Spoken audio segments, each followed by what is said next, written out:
Kool-Aid. Raped me for 3 years. Started when I was 10. Did you ever tell anyone, Jamal? Her. Pamela Dupree. And what did she say to you when you told her, Jamal? She said I was lucky to have a home.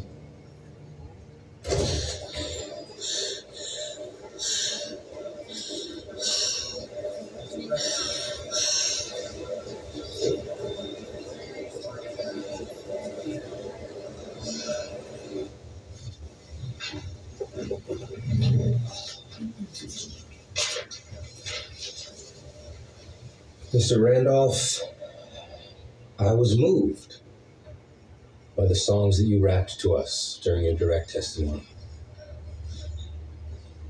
But they were just that, am I right? Songs. I'm sorry. Verses. They're the truth. Okay, so you say. So, is there anyone else in the courtroom here today who can verify your truth for us? Anyone at all? No one. Not Ms. Ryan, no other foster parents, not even any kids from the neighborhood. There's nobody here to sing the same tune as you. Isn't that right? It's the truth. The truth, the songs that you wrote down in these notebooks. Yeah, I wrote the songs. Okay. Are the songs that you shared with us today the only songs that are inside the books? No. Well, what other kinds of songs have you written? I don't know, a lot of stuff. I mean, have you ever written any songs about, say, I don't know, places that you've never been? Or romances you never actually had, sexual experiences you wish you had? No. No, nothing from your imagination? No. So, I want you to be careful here, Mr. Randolph. You're telling the court here today that if we look through these books, which we can do, which we will do, that we will not find a single song that you made up? That everything inside these notebooks, there must be, 100 or more, and that every one of them is a true, factual account of something that actually happened to you?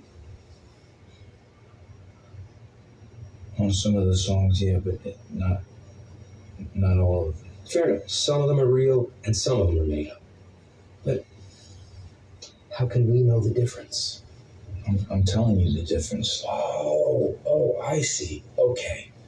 So there's actually no evidence whatsoever that any of these so-called rapes even happened, except for what you wrote down yourself. Inside these books that you've just admitted are also filled with things that you sometimes make up from your imagination.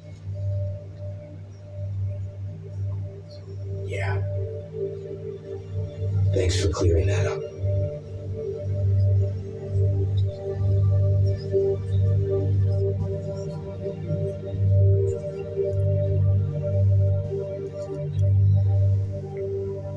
That white lady know Mr. Trainer, you ready for closing arguments? Yes, Your Honor. it. She's sitting there looking, but won't say If shit. it please the court, counsel, members of the jury. White ass. Uh-oh. There we go. Your Honor, I'd like to call Daniel There we Cohen go. to the stand, if I may. Mm-hmm. You gotta be kidding me. Come on, Mr. Cohen. Your Honor, this witness appears on no witness list. We have no opportunity to You see prepare. Overruled. Step up, Mr. Cohen. You see?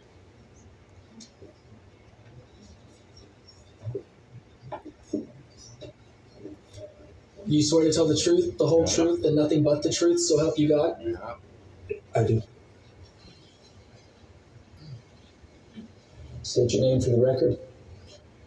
Daniel Cohen, Daniel Cohen. Can you tell the jury what you do for a living? social worker. How many years were you a social worker? 15. Could you tell the jury what your relationship is to Miss Pamela Dupree? We work together at Belcourt Family Services. Mr. Cohen, I'm showing you what has been marked as exhibit number 23. Famous exhibit 23. Your Honor, I object. Give it up, Mr. Collins. Do you recognize this document? I do. Mr. Cohen, what exactly is this? It's a violent incident form. Violent incident form. And what does the violent incident form show? It shows that Joey Poulet raped his sister, put a knife up to another boy, and sexually assaulted another 4-year-old child while at a residential treatment facility, just 6 months before Pamela Dupree placed him with the Randolphs. Mr. Cohen, where is it that you found this document? I saw Miss Dupree throw it in the garbage, and I took it out. That's true, isn't it, Miss Dupree? You threw it in the trash because you knew that Joy Poulet had a history of sexual violence. Isn't that true? Objection, Your Honor. Ms. Dupree is not on the witness stand. She's already under oath. It doesn't matter what chair she sits in. Answer the question, Mr. Dupree. Isn't it true that Belcourt Family Services paid you bonuses? That you personally received money for each child you placed in a foster home? Isn't that true, Ms. Dupree?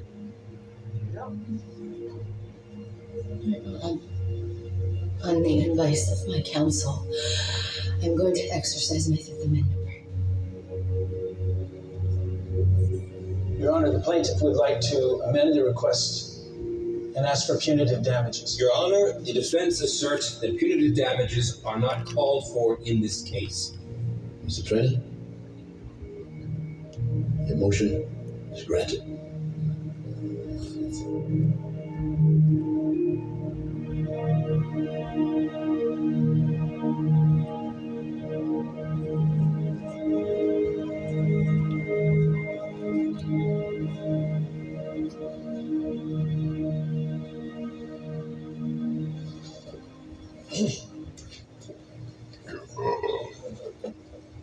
Excuse me. If it may please the court, counsel, members of the jury,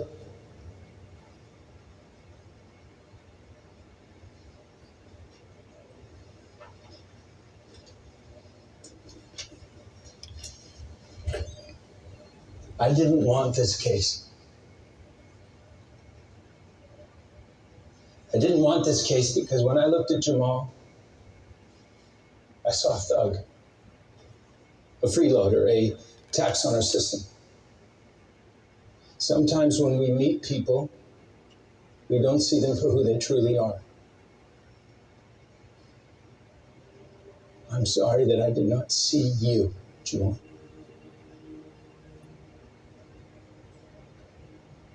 Over the course of this trial, I've gotten to know Jamal Randolph, the 19-year-old boy who sits before you today. But I ask you to go back in time now to see Jamal as a 10-year-old boy forced to live in 12 different foster homes.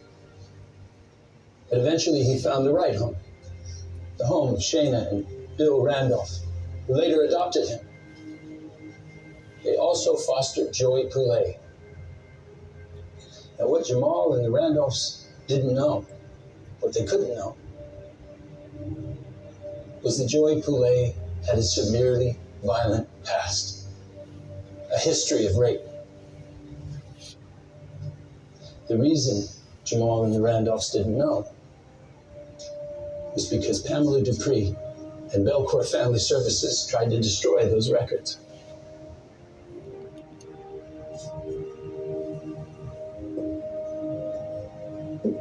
I'm sorry that Belcourt did this to you, Jamal. And I can see now why it's difficult for you to trust anyone. And I'm asking you, I'm begging you, please put your trust in this jury. The same way that your mother gave you hope by wrapping her loving arms around you, this jury will give you hope by wrapping the American Constitution around you. This is your opportunity to give Jamal and kids like him hope. Hope that what we do in this courtroom and courtrooms like this all across the country will never let them down again.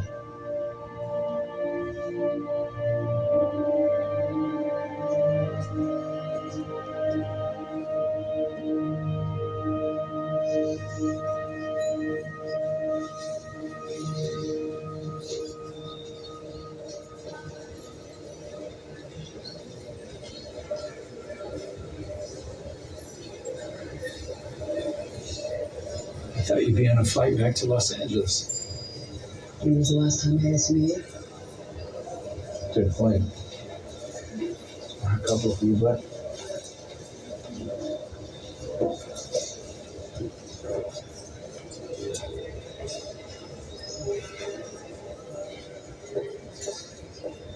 Jerry's back.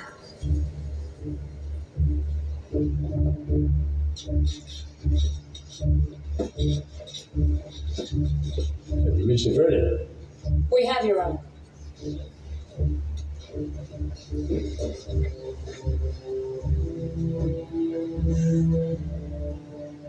In the matter of Jamal Randolph versus Belcourt Family Services, we, the jury, find the defendants guilty of deliberate indifference to the rights of Jamal Randolph.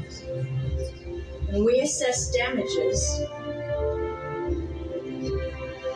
$32,650,000. Matter is concluded. Court is adjourned. Jury is dismissed.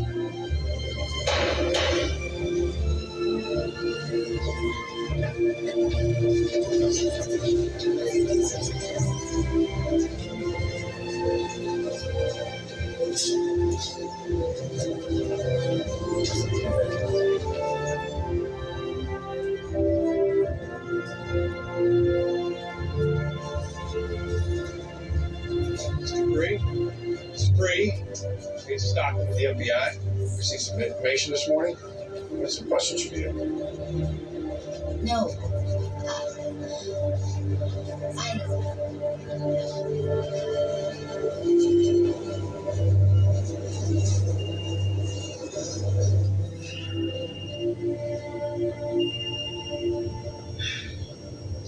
Yeah.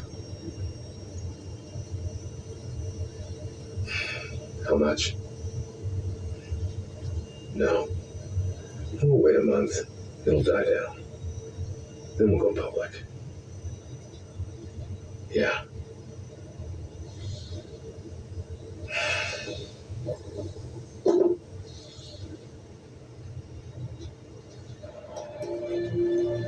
Hey, Mr. Trainer. What you said in there? Sometimes when you meet a person, you don't really see them for who they are. It's true. Thanks for everything.